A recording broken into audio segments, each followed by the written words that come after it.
Timnas Jepang U23 dan Timnas Irak U23 akan berjumpa pada babak semifinal Piala Asia U23 2024 di Stadion Jasim bin Hamad, Selasa, tanggal 30 April tahun 2024.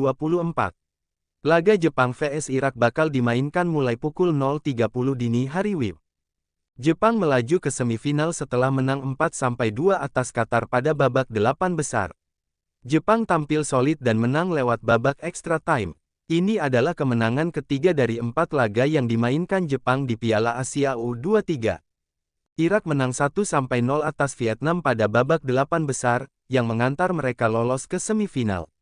Bagi Irak, ini adalah kemenangan ketiga mereka secara beruntun di Piala Asia U23 setelah kalah dari Thailand pada matchday pertama.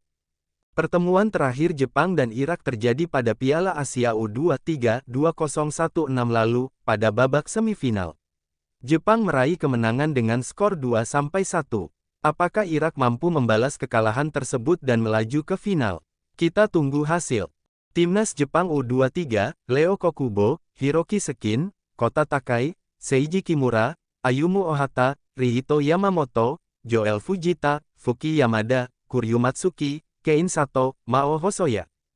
Pelatih, Go Oiwa. Timnas Irak U23, Hussein Rasetim, Mustafa Saadoun, Hussein Rikabi, Zaid Tahsin, Ahmed Risawi, Ali Basim, Karar Hussein, Muntader Maslohi, Nihat Watifi, Ali Jasim, Amin Al-Hamawi. Jepang tampil bagus pada duel lawan Qatar.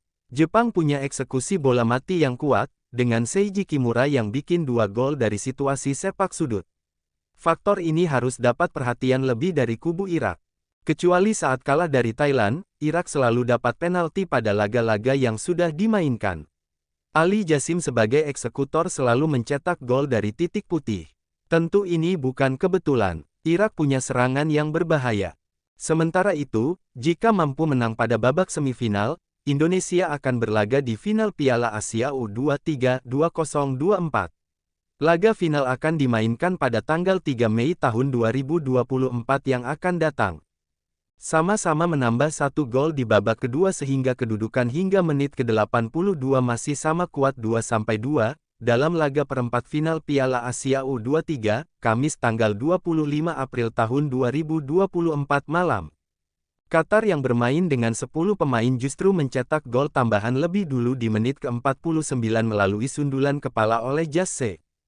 Ia memanfaatkan umpan silang dari tendangan bebas Mostafa Mesal. Tak ingin dipermalukan, Jepang terus mengurung pertahanan Qatar untuk menyamakan kedudukan. Setelah berulang kali mencoba, Seiji Kimura akhirnya berhasil menyarangkan gol melalui sundulan kepala, memanfaatkan tendangan sudut dari Rihito Yamamoto. Sebelumnya diberitakan, tim tuan rumah Qatar bermain imbang dengan Jepang hingga babak pertama berakhir, dalam duel perempat final Piala Asia U23 di Stadion Jasim bin Hamad.